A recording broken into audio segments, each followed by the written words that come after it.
hal-hal yang istilahnya merusak diri dan orang lain itu jangan dilakukan.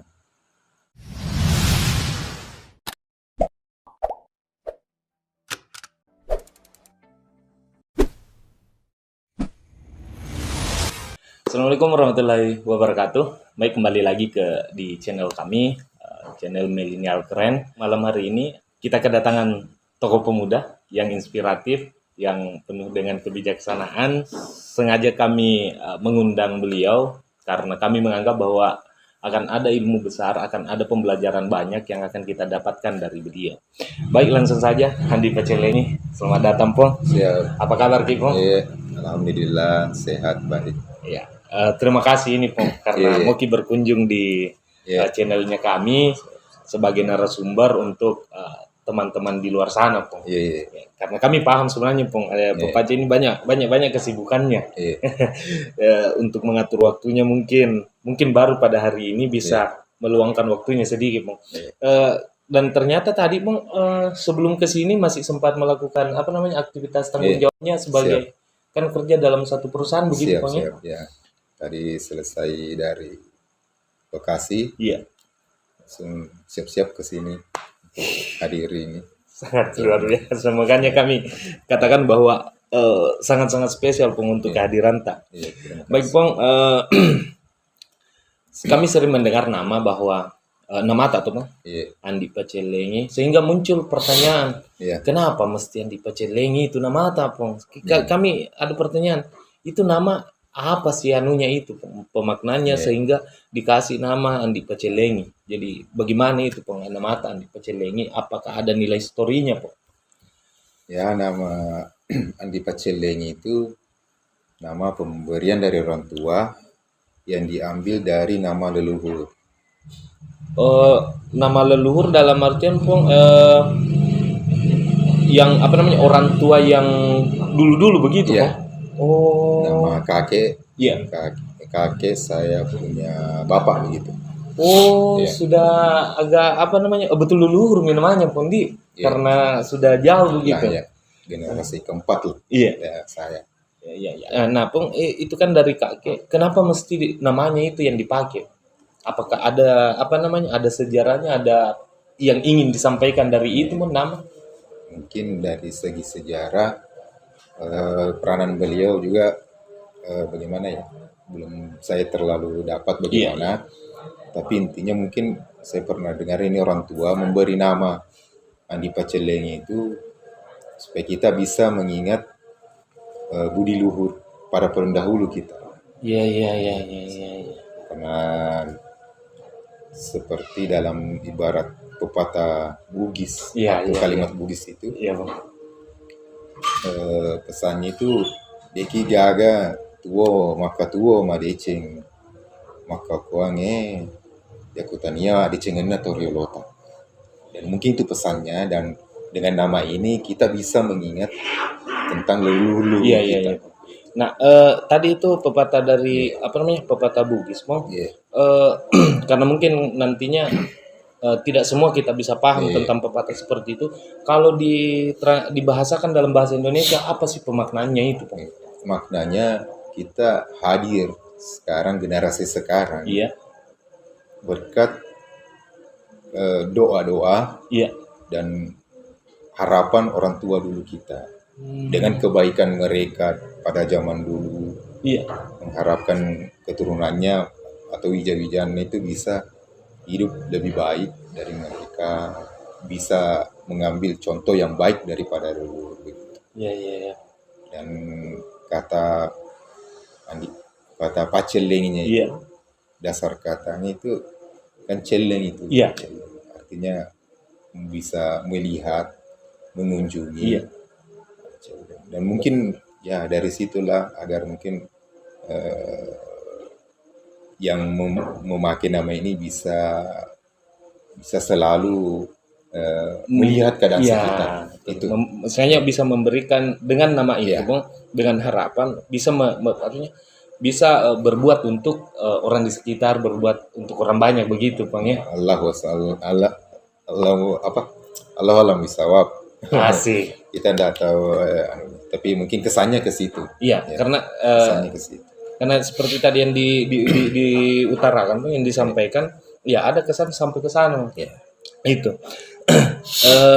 Isinya saya ini masih terkait dengan mata. Ya. Andi Pecelengi peta sompok. Maksudnya peta sompok dalam artian kalau bahasa Bugis itu pemaknanya apa sih? Ya. Tadi saya sebutkan nih, Andi Pecelengi itu dulu beliau itu tinggal di mana? Soraja di Alelajang. Iya. Beliau Andi Pecelengi di peta sompok bin Lama Pangiu peta rewa atau peta lololajang. Istilahnya ya itu Andi Pecelengi, maknanya itu tadi apa namanya Pong, Andi Pecelengi tadi kan Ya. sudah disampaikan peta bahwa somponya ya. iya peta somponya. Istilahnya celeng na sompo. Iya. Dia celeng melihat dan muncul begitu. Maksudnya mungkin ketika dia hadir, Iya. dia bisa naik naik dalam sampai di situ saja yang saya. Iya. Tapi ya itulah sebenarnya Pong, dari sebuah nama bisa kita kadang menyampaikan bahwa arti sebuah nama itu sangat penting Pong. Ya itu. Nah, saya mau kembali bertanya Pong. Pepace ini bersaudara ada berapa orang? Saya bersaudara 7. Kalau bisa Bang, siapa yang tertua dan yang bungsu? Tertuju saya pertama, terus Andi Tendri Bonga. Dia kembar. Oh iya. Kembar Tendri Bonga, Tendri Sana, Iya. Maimuna, Mapangiu, Iya. Meisha dengan Andi Agung. Oh yang kedua terakhir ini sudah milenial. Sudah namanya sudah milenial ya namanya. Iya. Ya, kembar terus ya. Nah, cewek cowok baru cewek cowok lagi. Biasanya kalau saya mendengar seperti itu ada bahasa apa namanya? Ya malapi daun begitu. Oh, malapi daun. Ya itu. Ya. itu tidak semua apa namanya? Itu juga malapi daun punya pemaknaan kalau bersaudara seperti itu, Bang ya. Punya nilai story tersendiri begitu, Bang ya. Istilahnya mungkin kadang di atas kadang di bawah. Oh iya. Tentang kehidupannya. Maknanya mungkin begitu. Maknanya ada di tentang kehidupan. Iya. Nah, ini ada pertanyaan yang cukup berat buat dari kami sebenarnya, Pong. Yaitu kami ingin tahu sebenarnya Pepace ini di usia keberapa sehingga menjadi tulang punggung dalam keluarga. Menjadi kalau bicara soal keluarga atau kepala rumah tangga. Iya. Semenjak saya selesai sekolah. Di SMA. Iya. Tapi kalau menikahnya saya di umur 25 tahun. Oh, di umur 25 tahun. Iya. Menikah. Terus Bang, kan begini Bang. Saya mendengar karena sebelum saya menjadikan Pepace sebagai narasumbernya kami, saya juga mencari-cari tahu bahwa seperti apa sebenarnya ini Pepace. Nah, saya tertarik begini, kan sampai sekarang Pepace itu ditinggal oleh seorang ayah, bapak. Nah itu di usia keberapa sebenarnya itu? Usia 14 tahun. 14 tahun. Itu masih 15 tahun. 15 tahun ya. Itu sudah ya masuk SMA ya, Pak? Masuk awal SMA. Awal masuk SMA. Nah, di situ Pak bagaimana proses tak jalani itu hidup dengan usia yang masih maksudnya masih remaja lah pun belum dewasa, bisa menjalani proses hidup tak sehingga sampai sekarang. Dan itu tadi pertanyaan sebelumnya. Iya. Kapan menjadi kepala rumah tangga begitu? Iya, menjadi tulang punggung. Iya. Di saat saya selesai SMA karena orang tua kan meninggal pada saat awal SMA. Iya. Di saat itu sebagai kehilangan sosok orang tua, apalagi yang sebagai laki-laki ya, orang tua laki-laki yang menjadi tulang punggung kita di keluarga, kita langsung merasa down begitu, merasa jatuh. Karena selama ini yang kita hidup selalu ditanggung oleh orang tua, dan kemudian tidak ada kan, gimana rasanya. Dan di situ mulailah bergejolak namanya jiwa. Jiwa saya. Ada perubahan dari segi kehidupan, proses hidup, menjalani hal-hal yang baru. Ya. Oh, jadi dari usia 14 tahun itu ditinggal oleh seorang ayah.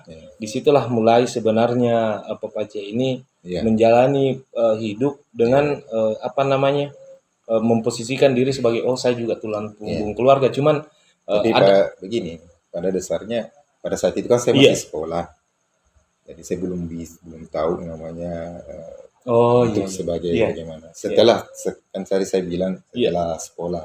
Setelah tamat SMA baru saya baru terpikirkan bahwa berjuang untuk keluarga, karena adik-adik masih sekolah semua, masih kecil. Nah, jadi kalau bukan kita yang bekerja, kalau kita mau pakai dari hasil orang tua juga pensiun begitu nggak seberapa. Setelah tamat sekolah SMA, saya langsung alhamdulillah cari kerja, gimana caranya untuk membantu ke proses penghidupan keluarga ini, bantu keluarga, biar adik-adik juga bisa sekolah, meskipun mungkin pada saat itu belum terlalu bagaimana tapi setidaknya adalah yang bisa tetap ada pengaruh, ada kontribusi untuk proses saudara ke depannya kan, Bang. Istilahnya kita dipaksa dewasa sebelum waktunya. Dipaksa dewasa sebelum waktunya. Di saat teman-teman semua sedang happy-happynya masa remaja, kita menghabiskan waktu mencari uang, mencari rezeki begitu. Oke, Bang. Nah, saya mau bertanya kembali, Bang. Saya akan sebutkan dua nama, 2 sosok.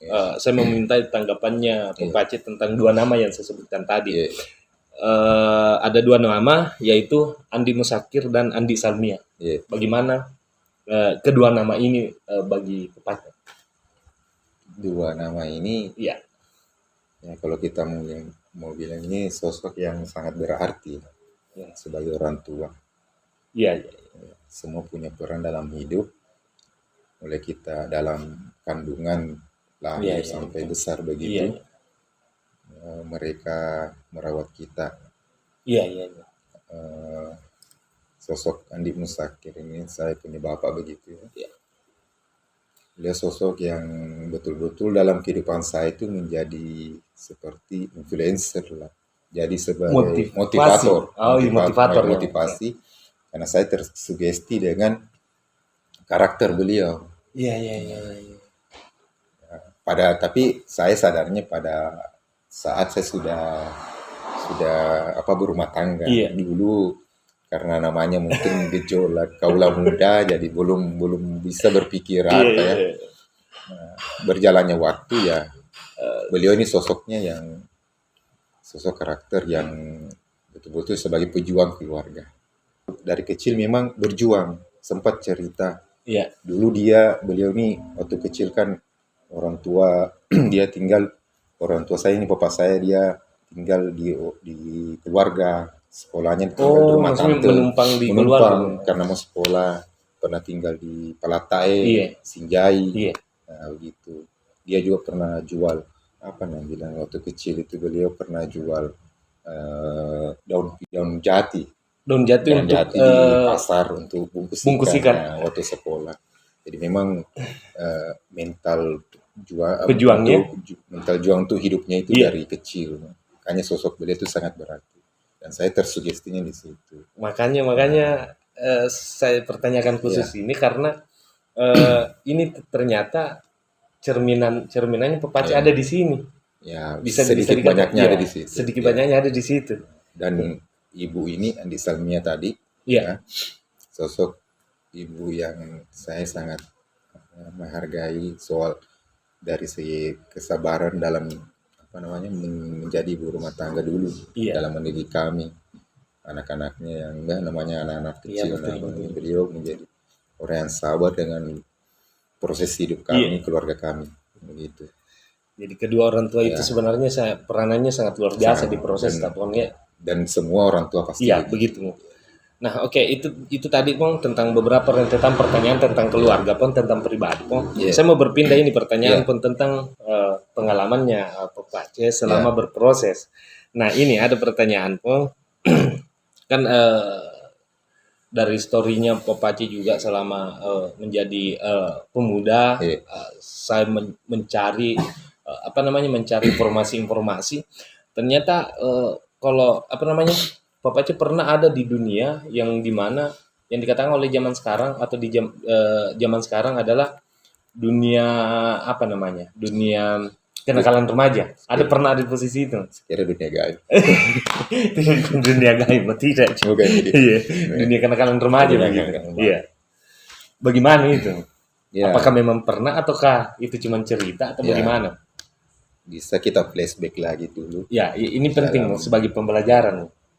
Istilahnya kita cerita di sini untuk berbagi, diambil positifnya, dibuang negatifnya. Betul.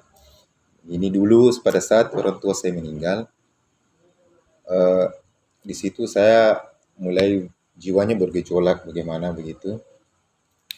Saya di situ dari yang dulu pada saat orang tua masih hidup, kita terjamin ya kehidupan. Dan pada saat beliau meninggal, saya pikirannya itu berubah.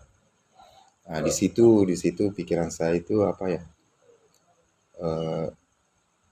berubahnya ke hal yang positif ke hal yang negatif gitu ya. Negatif. Ya namanya kenakalan remaja kenakalan remaja dulu. Tapi nakalnya bukan dalam hal konteksnya bukan kayak misalnya kriminal, mencuri gitu, bukan. Karena kan kadang memang ada kenakalan remaja itu. Maksudnya ada kan istilahnya orang-orang bilang nakal karena istilahnya panjantangan, ada yang nakal karena memang sering baku hantam. Nah, dari dua itu di mana sebenarnya di situ?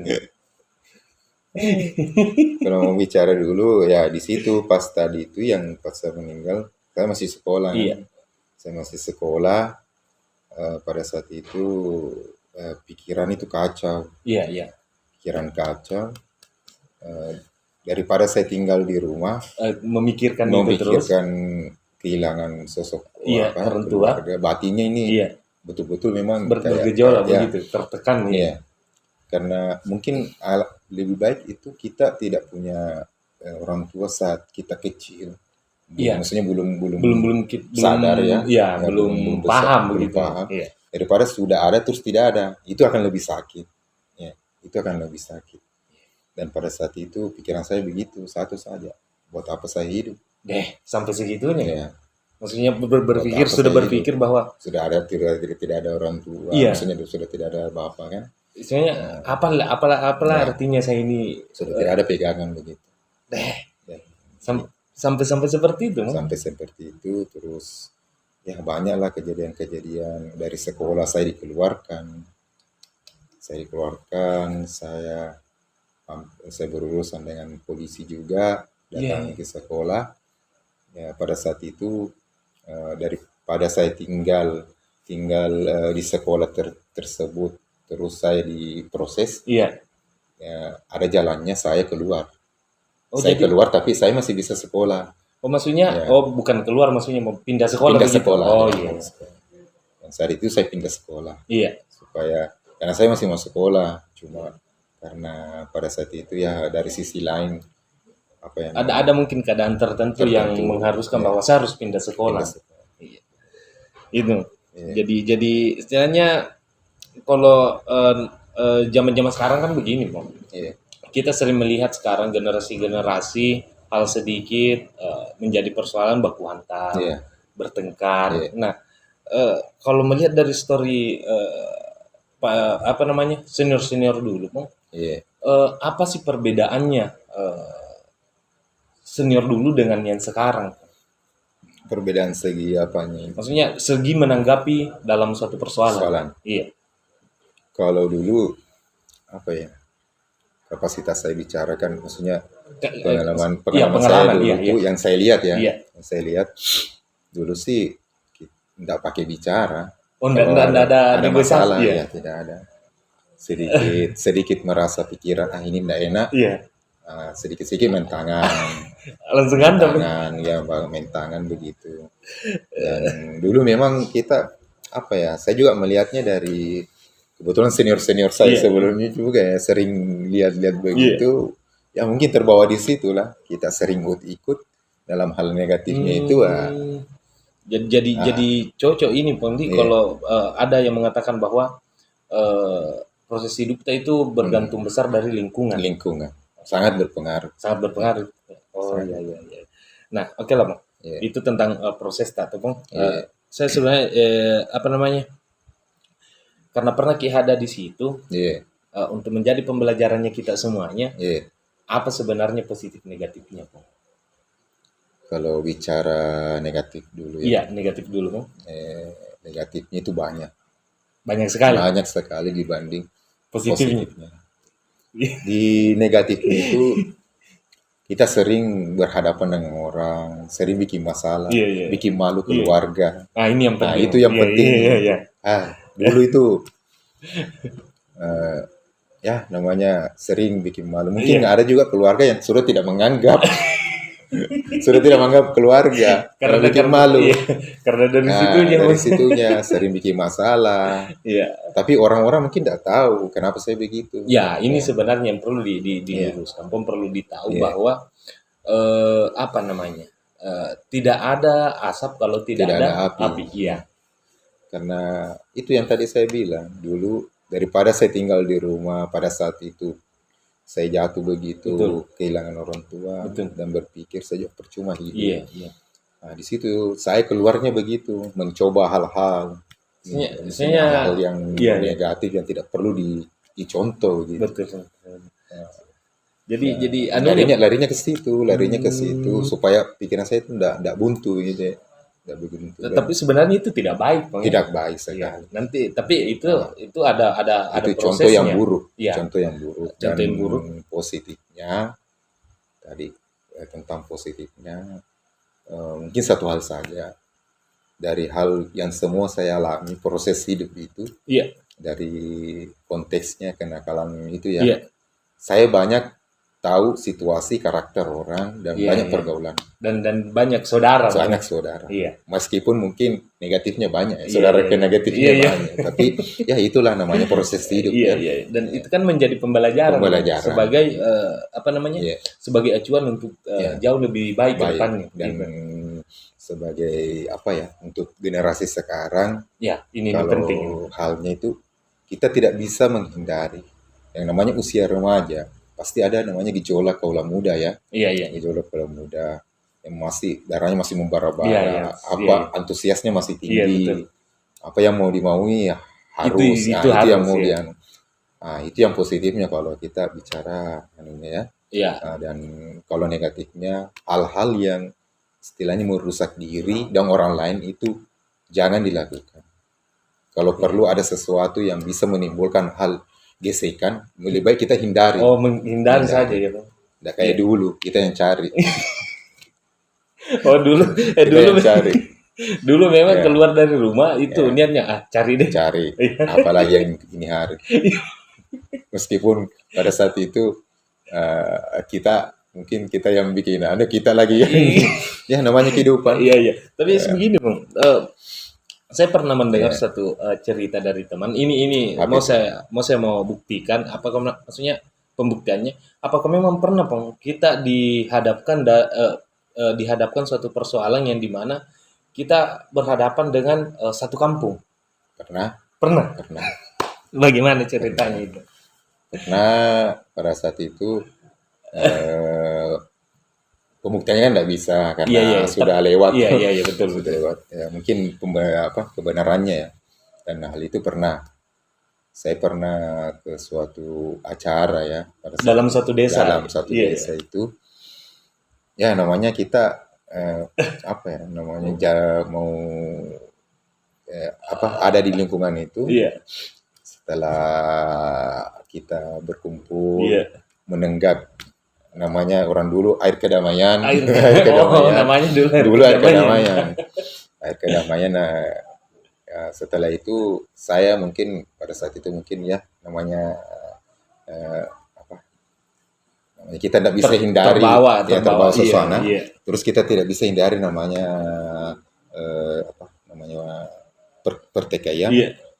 Dan pada saat itu memang ya saya sendiri kan Sendiri dalam menghadapi berapa orang ini?